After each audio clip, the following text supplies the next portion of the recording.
नमस्ते सम्पूर्ण जनामा म योगिनी सरिता फेरि आज हजुर माझमा सानो ज्ञान योग लिएर उपस्थित भएको छु। आजको ज्ञान योग छ थोरै कथा चर्चा गर्न जाँदैछु। एक घरमा 4 जना परिवार बस्दै आउनु भएको रहेछ। बुवा, आमा, छोरा अनि छोरी र निकै खुसी परिवार थियो।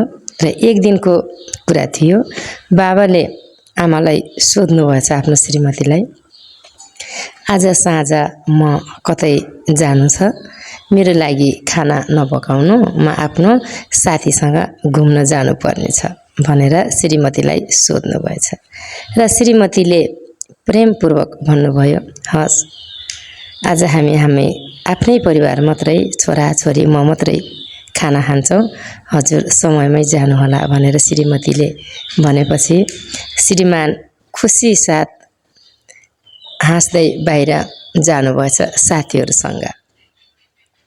त्यस पछाडि श्रीमतीले त अब सधैँ गाली गर्नुहुन्थ्यो होला, केही भन्नुहुन्थ्यो होला, त्यो दिन केही पनि नभनेर नै पठाउनु भएछ। र श्रीमतीले खुसी साथ बिदा दिएपछि श्रीमान पनि खुसीले जानुभएछ। समयमा जानुहोस् र हाँसो खुसीले साथीहरूसँग दिन बिताएर आउनुहोला भनेर पठाउनु भएछ। र त्यसो भनेपछि श्रीमान जानुभयो। र फेरि अर्को दिन छोरा स्कुल गएछन्। अब स्कुल सधैँ जानु नै पर्ने हुन्छ र छोराको इक्जामको तयारी भइरहेको रहेछ।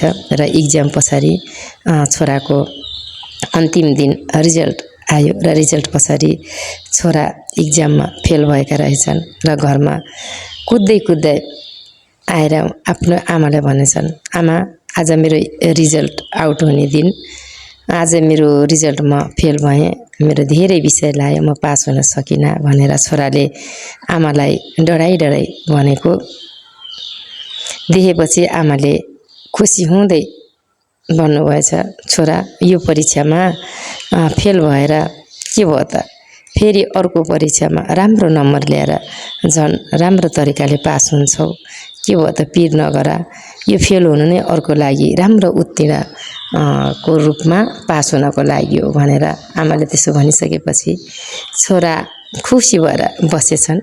र छोराले मम्मीले गाली गर्नुहुन्छ कि भनी डराएका थिए। र आमाले त्यो भनिसकेपछि छोरा खुसीले गदगद भए। र छोराले सोचेका पनि थिएनन्, अब राम्रो नम्बर लिएर म पास हुन सकिनँ, आमा कराउनुहुन्छ होला भनेको झन् हौसला दिनुभयो भनेर खुसी भएर छोरा बसे आनन्दले।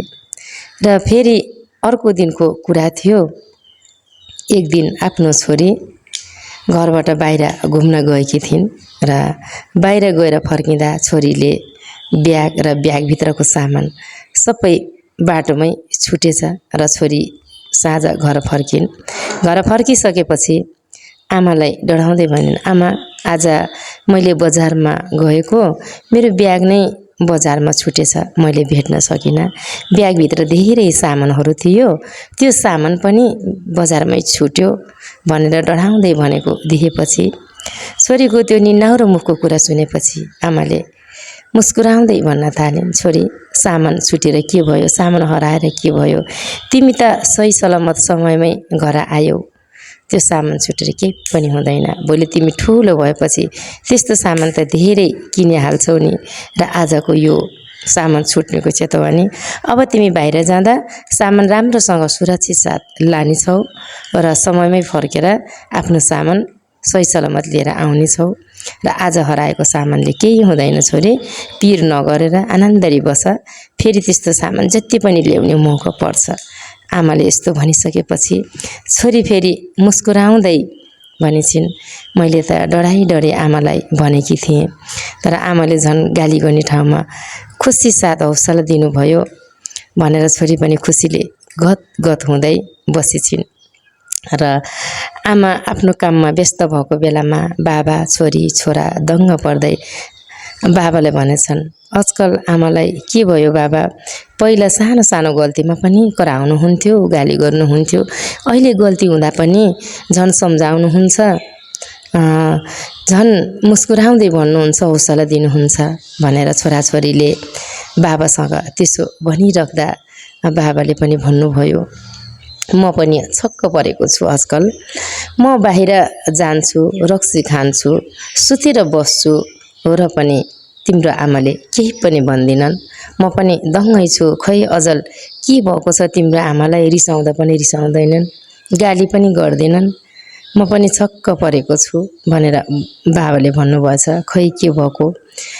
त्यस पछाडि आमालाई बिरामी भएको त होइन भन्ने कतै बाबाले शङ्का पनि गर्नुभएछ र बाबाले त्यस पछाडि आफ्नै श्रीमतीले एकान्तमा बोलाएर सोध्नुभयो आफ्नो श्रीमतीलाई, तिमी आजकल किन एकदम शान्त छौ, आनन्द छौ? कसैको केही गल्ती हुँदाखेरि पनि केही भन्दिनौ, छोरछोरीलाई पनि केही भन्दिनौ, मलाई पनि केही भन्दिनौ, कहीँ कतै तिमीलाई बिमार भएको त होइन भनेर श्रीमानले नम्र भएर सोधेपछि श्रीमती फेरि मुस्कुराउँदै भन्न थाल्छिन्, म एकदम ठिक छु, म आनन्द छु, म शान्त छु, मलाई केही पनि भएको छैन भनेर श्रीमतीले मुस्कुराउँदै भनेपछि फेरि श्रीमानले भन्नुभयो, तिम्रो रिस कता गयो? यति शान्त, यति आनन्द देखिन्छौ, कतै मलाई त लाग्छ तिमी बिरामी भएर हो कि भन्ने पनि लाग्छ। न त बच्चाहरूलाई गाली गर्ने, न त मेरो गल्तीलाई केही भन्ने। म यसमा छक्क परेको छु, किन यस्तो भनेर सोधेपछि श्रीमतीले फेरि मुस्कुराउँदै भन्नुहुन्छ, हजुरहरूको सारा गल्ती, चाहे बच्चाको गल्ती होस्, चाहे हजुरहरूको गल्ती होस्, आखिर हजुरको गल्तीमा झगडा गरेर कराएर नै केही हुनेवाला छैन। आखिर मेरो शरीरमा इनर्जी लो हुने हो, हजुरहरूको गल्तीमा हजुर आफै नै सजाय भोग्नुहुन्छ, बच्चाको गल्तीमा बच्चा आफै नै सजाय भोग्ने हो। आखिर मैले कराएर गाली गरेर के नै हुने हो र? सम्बन्ध मात्रै बिग्रिँदै जाने हो। जसले जे गल्ती गर्यो सजाय आफूले नै नभोगी सुखै छैन। त्यही कारणले मलाई जुन दिन बोध भयो जसले जे गल्ती गर्छ उसले आफ्नो सजायको फल भोग्नै पर्छ भन्ने जब मलाई गल्ती भयो, त्यस पछाडि मैले सबै कुराहरू छाड्दै गएको हुँ भनेर श्रीमतीले भनेपछि श्रीमती दङ्ग परे, श्रीमान दङ्ग परे र त्यस पछाडि आफ्नो कमजोरीको सजाय भोग्नै पर्छ भन्ने श्रीमानलाई पनि आफ्नो गल्तीको महसुस भयो र फेरि गल्ती गरे सन्तानले उनीहरूले सामान पनि हराउँछन्, गल्ती पनि गर्छन्, आखिर घाटा उनीहरूलाई हुने हो। गल्ती गरे सुध्रिने मौका पाउन धेरै गाह्रो हुन्छ, सामान हरायो उनको सामान फेरि आफूलाई नै अभाव हुन्छ। मैले गल्ती गाली गरेर मात्रै के गर्नु? आखिर गल्तीको सजाय त उनले नभोगी सुखै छैन भनेर श्रीमतीको यो कुरा सुनेपछि श्रीमान निकै छक्क परे, दङ्ग परे र उनको आँखा पनि झल्यास्स खुल्यो अनि आफ्नो श्रीमतीलाई एकदम प्रेमपूर्वक भन्न थाले, प्यारी यो आनन्द, यो शान्ति कहाँबाट प्राप्त भयो? मलाई पनि सिकाउन बिन्ती गर।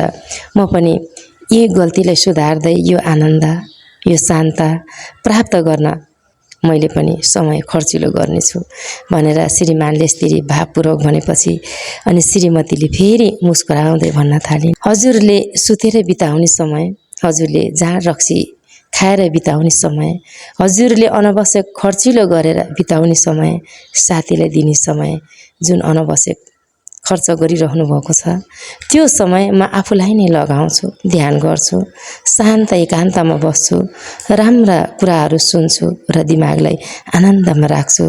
त्यही कारणले गर्दा मैले यो शान्ति प्राप्त गरेको हो। जुन समय तपाईले खोसेर आफूलाई दिनुहुन्छ त्यसपछि पनि हजुरले धेरैभन्दा धेरै शान्ति र आनन्दको ज्ञान प्राप्त गर्नुहुन्छ।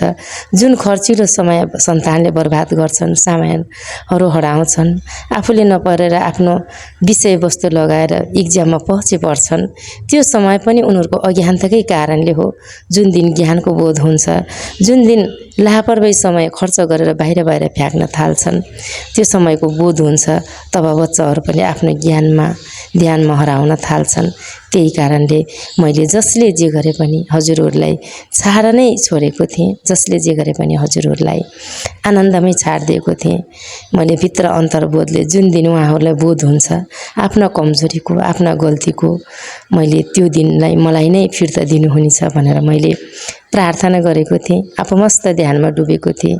सायद हजुरहरूले यही ध्यानकै कारणले गर्दा हजुर आफूमा गल्ती सच्याउँदै जानुभयो, कमजोरीहरू खोज्दै जानुभयो, मलाई सोध्न थाल्नुभयो। आखिर खुसी शान्ति आफैभित्र छ। बाहिर शान्ति खुसी छैन, बर्बादी मात्रै छ। बाहिरको बर्बादीले आफूलाई रोगी बनाउँछ, कमजोर बनाउँछ, गरिब बनाउँछ, कङ्गाल बनाउँछ। तर आफूभित्रको शान्तिभित्र छिर्यो भने आफूलाई बलियो बनाउँछ, महान बनाउँछ, सृजनशील बनाउँछ, ज्ञान खोज्ने मार्ग देखाउँछ। त्यही कारण हजुरको खर्चिलो समयलाई एकैछिन भनी ध्यानमा लगाउनु भयो भने शान्त भित्रबाट पाउने हो। बाहिरको क्षणिक शान्ति, क्षणिक आनन्द एकैछिनको लागि मात्रै हो। जीवनको अन्तिम समय रहने शान्ति आफैभित्र छ। अबको समय आफैलाई नै खर्च गर्नुहोला भन्दै श्रीमती आफ्नो छोरा श्रीमानलाई यसो भन्न थालेपछि ती बच्चाले आँखाबाट आँसु चुहाउँदै, श्रीमानले आँखाबाट आँसु चुहाउँदै, बाँकी जिन्दगी अबको समय हाम्री आमाले जस्तो गर्नुहुन्छ त्यसरी नै जानुपर्छ बाबा। र बाबालाई पनि पश्चाताप पर्यो, तिम्रे आमाले जसरी आफूलाई आनन्दमा डुबाइन्, शान्ति प्राप्त गरिन्, हामीले गरेका कर्म कुकर्मलाई पनि छाडापन छोड्न थालिन्। आखिर बोध हामीलाई नै भयो। अब हामीले पनि बाँकी जीवन यसरी नै आफूलाई नढाँटेर, आफूलाई नठगेर, कसैलाई झुट नगरेर, कसैलाई ठगी नगरेर आफ्नो समय आफैले लगाउन सक्यो भने हामी पनि साँच्चैकै ज्ञान प्राप्त गर्न सकिँदो रहेछ भनेर त्यस दिनदेखि ती घरका परिवार एकदम शान्ति र आनन्द रे प्रेमपूर्वक ज्ञानमा डुबेका थिए। यस कथाले हामीलाई निकै ज्ञानवर्धक कुराहरू छाडेको छ। हामीले यो कथालाई सुनेर जीवनमा लागू गर्न सकियो भने पक्कै पनि हाम्रो घर ज्ञानवान, बुद्धिवान र धनवान हुनेछ भन्दै आजको कथा यहीँ अन्त्य गर्दै बिदा हुन चाहन्छु। म योगिनी सरिता। हजुरहरूको जय जय होस्।